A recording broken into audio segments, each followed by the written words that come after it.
Jordan Peterson est un psychologue et un intellectuel. Il a commencé à étudier au Canada, puis à Harvard, où il a obtenu un poste d'assistant, puis de professeur associé, avant de retourner enseigner à Toronto comme titulaire. En 2013, il commence à enregistrer ses cours en vidéo et à les diffuser sur YouTube. Il a également sorti le livre Maps of Meaning et 12 Rules for Life, qui est devenu un best-seller. Les prises de position de Jordan Peterson sur les sujets de société réputés sensibles en ont fait une personnalité controversée.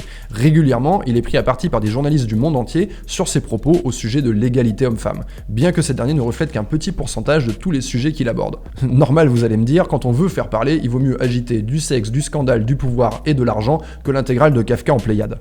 Non seulement Peterson maîtrise sa matière et ses idées, mais il a surtout une excellente maîtrise de la rhétorique, ce qui donne lieu à des interviews spectaculaires qui sont largement reprises et commentées sur internet et dans les médias. I thought we were talking about masculinity. We are. No, we're not. Yes, we are. How are we talking about masculinity? Because I'm asking you what you think of men and of women. No, basically what you've been trying to do, I would say for the last 15 minutes, is put me into a sequence of corners by accusing me of various forms of misbehavior. Mais dans cette vidéo, je ne vais pas aborder les prises de position de Peterson, ni les clashs qui en découlent. Je souhaite revenir à l'origine de son succès, qui est sa pédagogie. On a tous connu, du moins je l'espère dans notre scolarité, des professeurs passionnés et passionnants qui ont su nous intéresser à une discipline pour laquelle on n'aurait jamais imaginé se captiver. Analysons ensemble pourquoi Jordan Peterson est un bon professeur. La première chose frappante au sujet de Jordan Peterson quand on le regarde évoluer devant sa classe, c'est l'énergie qu'il déploie. Regardez dans cet extrait, quand on passe ses mouvements en accéléré, on le voit aller à gauche, à droite, faire des grands gestes, lever les bras, s'approcher, s'écarter, regarder des personnes,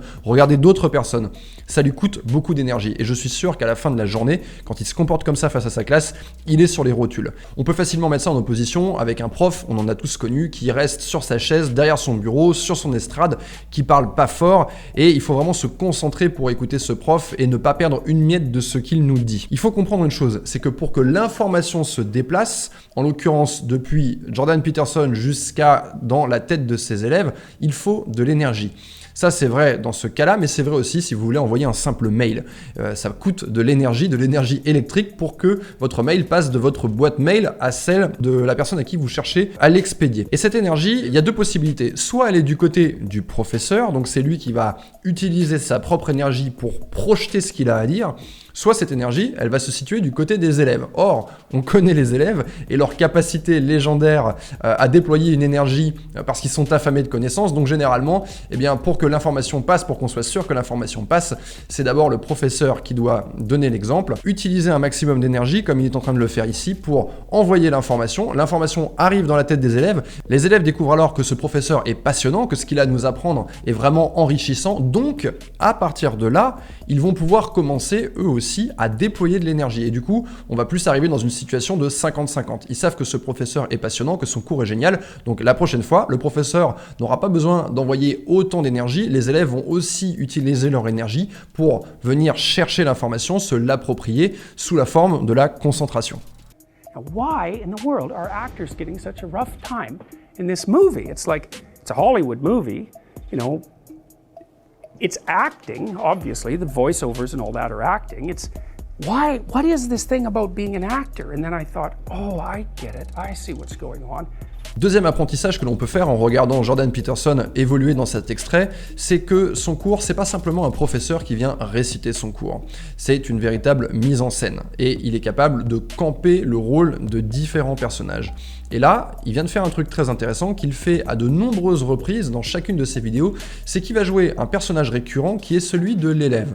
Il va jouer en fait une personne qui est en train de se poser des questions et qui va avoir des illuminations. Mais qu'est-ce que ça signifie? Quelles implications ça peut avoir? Ah, mais oui, je comprends.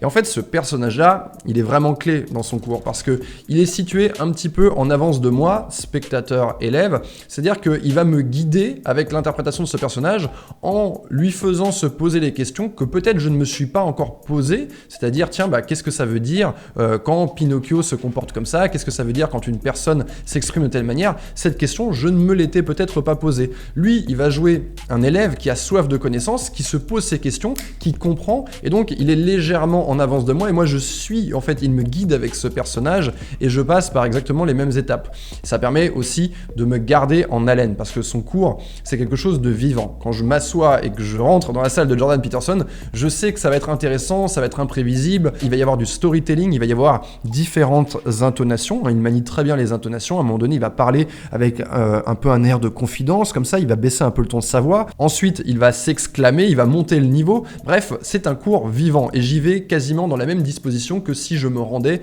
à une séance de théâtre. Donc on a quelque chose de divertissant, et en même temps il va jouer des personnages qui vont m'aider à m'approprier la connaissance. What Freud observed was that there were usually not very good boundaries in families like that. And so the relationship between the husband and the wife was either strained or non-existent. And the wife would often turn to the child to be what she isn't getting from the husband. And so there's a great South Park episode about this. A wonderful South Park episode where I don't remember that horrible little guy is that's him, yeah. And his mother brings in the dog whisperer.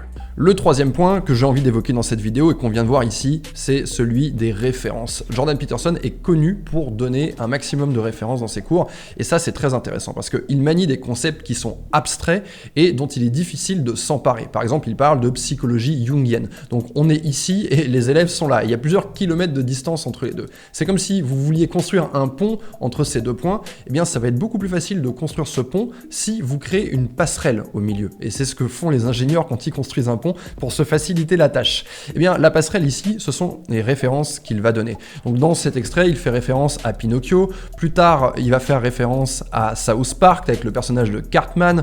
De temps en temps, il va pouvoir faire référence à des choses comme Game of Thrones, Star Wars, bref, des choses qui sont vraiment mainstream, qu'il est très facile de s'approprier. When you think about phenomena like the Kardashian family and how popular they are, part of that is this desire that people have for unearned celebrity, because you can get to the top without any sacrifices and without any work. Et ce qui est très important avec ces références, c'est que je suis pas persuadé que Jordan Peterson soit un hardcore fan de South Park, mais il a bien compris une chose, c'est que les gens qui l'écoutent connaissent South Park, et ça va être très facile pour eux de faire ce premier déplacement pour accéder à cette référence.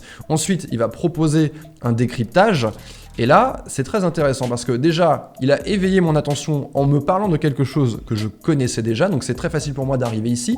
Il me propose un décryptage, et la deuxième phase, j'allais dire de ce plan machiavélique, mais c'est très intelligent en réalité, c'est que moi, pour me souvenir de ça, c'est beaucoup plus facile. Demain, Peterson me fait un cours sur la psychologie jungienne en ne me donnant que des références que je ne connais pas, je vais avoir beaucoup de mal à retenir. Maintenant, là, il est en train d'attacher ces choses qu'il veut me transmettre au personnage de Cartman. Or, le personnage de Cartman, il est déjà dans ma tête, il est déjà dans ma mémoire. Donc je vais avoir beaucoup plus de facilité à mémoriser et à me souvenir de ce qu'il m'a raconté. Pour conclure cette vidéo, je dirais que Jordan Peterson est un excellent professeur parce qu'il maîtrise extrêmement bien la forme. Vous savez, il y a le fond et il y a la forme. Si vous avez un fond hyper intéressant et que la forme est mauvaise, eh bien ce fond n'arrivera jamais dans la tête de vos élèves. Maintenant, si vous avez un fond un tant soit peu intéressant et que la forme est très bonne, là, les élèves vont s'approprier une majorité du contenu que vous allez chercher à leur délivrer. Et si en plus on a un fond qui est excellent et une forme qui est excellente, alors là, c'est tout bénef et vous devenez un super prof, ce qu'est en quelque sorte Jordan Peterson.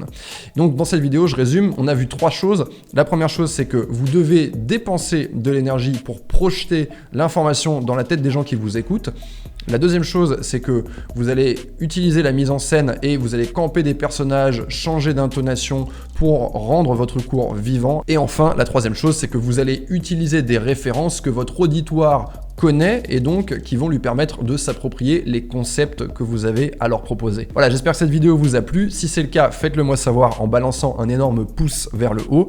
Si vous venez de me découvrir, je vous invite à aller voir sur ma chaîne les différentes analyses de personnages fictifs ou connus et de leurs différentes compétences. Et enfin, n'hésitez pas à vous abonner et à cliquer sur la cloche pour ne pas manquer mes prochaines vidéos. Je vous dis à très bientôt.